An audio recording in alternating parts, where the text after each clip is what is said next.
Border Gavaskar trophy അവസാനിച്ചതോടുകൂടി ഇനി team ഇന്ത്യയുടെ പ്രധാന ദൗത്യം ICC ചാമ്പ്യൻസ് ട്രോഫിയാണ്. കൂടാതെ അതിനു മുൻപ് ഇംഗ്ലണ്ടുമായുള്ള വൈറ്റ് ബോൾ പരമ്പരകളും ടീം ഇന്ത്യയെ കാത്തിരിക്കുന്നുണ്ട്. 5 T20കളും 3 ഏകദിനങ്ങളുമാണ് ഇംഗ്ലണ്ടിനെതിരെ നാട്ടിൽ ടീം ഇന്ത്യ കളിക്കുന്നത്.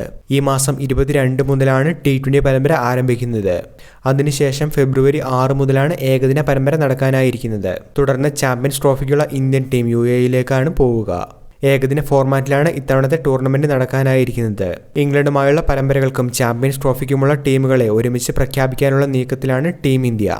കാരണം ഈ മാസം 12-നുള്ളിൽ ചാമ്പ്യൻസ് ട്രോഫിക്കുള്ള ടീമിന്റെ ലിസ്റ്റ് ICCക്ക് സമർപ്പിക്കേണ്ടതായുണ്ട്. വീഡിയോയിലേക്ക് കടക്കും മുൻപ് ഇതുപോലുള്ള ഏറ്റവും പുതിയ ക്രിക്കറ്റ് അപ്ഡേറ്റുകൾക്കായി ചാനൽ ഇപ്പോൾ തന്നെ മറക്കാതെ സബ്സ്ക്രൈബ് ചെയ്ത് വെച്ചേക്കുക. ചാമ്പ്യൻസ് ട്രോഫിക്കും ഇംഗ്ലണ്ടുമായുള്ള T20 ഏകദിന പരമ്പരകൾക്കുമുള്ള ടീം സെലക്ഷനുമായി ബന്ധപ്പെട്ടുള്ള നിർണായക യോഗം ഇന്ന് ജനുവരി 6-ന് നടക്കുമെന്നാണ് ദേശീയ മാധ്യമങ്ങൾ റിപ്പോർട്ട് ചെയ്തിരിക്കുന്നത്. ഓസ്ട്രേലിയയുമായുള്ള ബോർഡർ ഗവാസ്കർ ട്രോഫി ഞായറാഴ്ച സമാപിച്ചതോടുകൂടിയാണ് BCCI ഇന്ന് തന്നെ യോഗം വിളിക്കണമെന്നുള്ള തീരുമാനം ഇപ്പോൾ അറിയിച്ചിരിക്കുന്നത്. ഇന്ത്യൻ ടീമിൽ കാര്യമായ സർപ്രൈസുകളൊന്നും ഉണ്ടാവാൻ സാധ്യതയില്ലെന്നുള്ള റിപ്പോർട്ടുകൾ തന്നെയാണ് കാണുന്നത്. എങ്കിലും ആഭ്യന്തര ക്രിക്കറ്റിൽ മികച്ച പ്രകടനങ്ങൾ നടത്തിക്കൊണ്ടിരിക്കുന്ന ചില കളിക്കാർ സെലക്ടർമാരുടെ ശ്രദ്ധയിൽപ്പെട്ടിട്ടുണ്ട്. ഇവരെ ടീമിൽ ഉൾപ്പെടുത്താനുള്ള സാധ്യതകളാണ് ഏറ്റവും പുതിയ റിപ്പോർട്ടുകളിൽ പറയുന്നത്. ബാറ്റർ എന്ന നിലയിൽ കരിയറിലെ ഏറ്റവും മോശം ഫോമിലാണ് ഇപ്പോഴുള്ളതെങ്കിലും ക്യാപ്റ്റനും സ്റ്റാർ ഓപ്പണറുമായ രോഹിത് ശർമ്മ തന്നെയായിരിക്കും ചാമ്പ്യൻസ് ട്രോഫിയിലും ടീം ഇന്ത്യയെ നയിക്കുക. ഇതിന്റെ ഒരു കൺഫർമേഷൻ റിപ്പോർട്ട് എന്നതുപോലെ കഴിഞ്ഞ ദിവസം പുതിയ റിപ്പോർട്ടുകൾ വന്നിട്ടുണ്ട്. എന്നാൽ ഇംഗ്ലണ്ടുമായുള്ള 3 മത്സരങ്ങളുടെ ഏകദിന പരമ്പരയിൽ അദ്ദേഹം കളിക്കുമെന്നുള്ള കാര്യം ഉറപ്പായിട്ടില്ല. രോഹിത്തിന് ഈ പരമ്പരയിൽ വിശ്രമം അനുവദിച്ചേക്കുമെന്ന് നേരത്തെ തന്നെ റിപ്പോർട്ടുകൾ കണ്ടിരുന്നു. എന്നാൽ ഓസ്ട്രേലിയക്കെതിരായ ടെസ്റ്റ് പരമ്പരയിലെ ദയനീയ പ്രകടനം പരിഗണിക്കുമ്പോൾ ഇതിനുള്ള സാധ്യതകളും കുറവാണ്. പകരം ഈ പരമ്പരയിൽ കളിച്ച് രോഹിത്തിന് ഫോം വീണ്ടെടുക്കാനുള്ള ഒരു അവസരം സെലക്ടർമാർ തീർച്ചയായിട്ടും നൽകുമെന്നും മറ്റു റിപ്പോർട്ടുകളിൽ സൂചിപ്പിക്കുന്നുണ്ട്.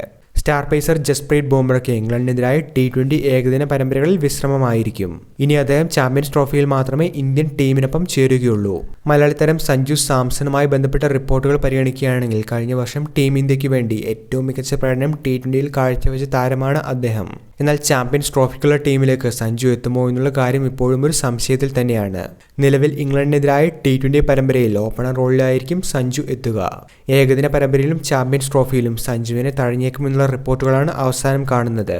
ഇപ്പോൾ നടക്കുന്ന വിജയ് ഹസാരെ ട്രോഫി ഏകദിന പരമ്പരയിൽ സഞ്ജുവിന് കളിക്കാനായി സാധിച്ചിരുന്നില്ല. ഈ ടൂർണമെന്റിൽ മിന്നുന്ന പ്രകടനം നടത്തിയിരുന്നെങ്കിൽ ഇന്ത്യൻ ഏകദിന ടീമിലേക്ക് അദ്ദേഹത്തിന് അവകാശവാദം ഉന്നയിക്കാൻ സാധിക്കുമായിരുന്നു. എന്നാൽ ഋഷഭ് പന്തിന് ഇംഗ്ലണ്ടുമായുള്ള ഏകദിന പരമ്പരയിലും ICC ചാമ്പ്യൻസ് ട്രോഫിയിലും ടീമിൽ ഇടം ലഭിക്കും. ചാമ്പ്യൻസ് ട്രോഫിയിൽ ഇന്ത്യയുടെ ഫസ്റ്റ് ചോയ്സ് വിക്കറ്റ് കീപ്പറും ഋഷഭ് പന്ത് തന്നെ ആയേക്കുമെന്നാണ് ഏറ്റവും പുതിയ റിപ്പോർട്ടുകളിൽ പറയുന്നത്. ബാക്കപ്പ് വിക്കറ്റ് കീപ്പറുടെ റോളിലേക്ക് KL രാഹുലിനെയാണ് ടീം ഇന്ത്യ പരിഗണിക്കുന്നത്. 2023-ലെ ICC ഏകദിന ലോകകപ്പിൽ ഋഷഭ് പന്ത് നഷ്ടമായപ്പോൾ മുഴുവൻ മത്സരങ്ങളിലും KL രാഹുലായിരുന്നു ടീം ഇന്ത്യയുടെ വിക്കറ്റ് കീപ്പർ ആയിരുന്നത്. അതുകൊണ്ട് തന്നെ സഞ്ജു സാംസണ് ചാമ്പ്യൻസ് ട്രോഫിയുടെ പ്രധാന ടീമിലേക്ക് അവസരം ലഭിക്കുമോ എന്നുള്ള കാര്യം സംശയത്തിൽ തന്നെയാണ്. ലഭിക്കുന്ന ഏറ്റവും പുതിയ റിപ്പോർട്ടുകൾ പ്രകാരം സഞ്ജുവിനെ ട്രാവലിംഗ് റിസർവായി ടീമിൽ ഉൾപ്പെടുത്തിയേക്കുമെന്നും റിപ്പോർട്ടുകളിൽ കാണുന്നുണ്ട്. എന്തായാലും ഇംഗ്ലണ്ടിനെതിരായ T20 ഏകദിന പരമ്പരയുമായി ബന്ധപ്പെട്ട സ്ക്വാഡ് പ്രഖ്യാപനവും ചാമ്പ്യൻസ് ട്രോഫിക്കുള്ള ടീം ഇന്ത്യയുടെ സ്ക്വാഡ് പ്രഖ്യാപനവുമായി ബന്ധപ്പെട്ട റിപ്പോർട്ടുകൾ ഇന്ന് തന്നെ പുറത്തു വരുമെന്ന് തന്നെയാണ് പ്രതീക്ഷിക്കുന്നത്. കാരണം നിർണായകമായ സെലക്ഷൻ കമ്മിറ്റി യോഗമാണ് ഇന്ന് നടക്കാനായിരിക്കുന്നത്. അപ്പോൾ ഏറ്റവും പുതിയ ക്രിക്കറ്റ് അപ്ഡേറ്റുകൾ ആദ്യം അറിയുന്നതിനായി ഈ ചാനൽ ഇപ്പോൾ തന്നെ മറക്കാതെ സബ്സ്ക്രൈബ് ചെയ്തു വെച്ചേക്കുക.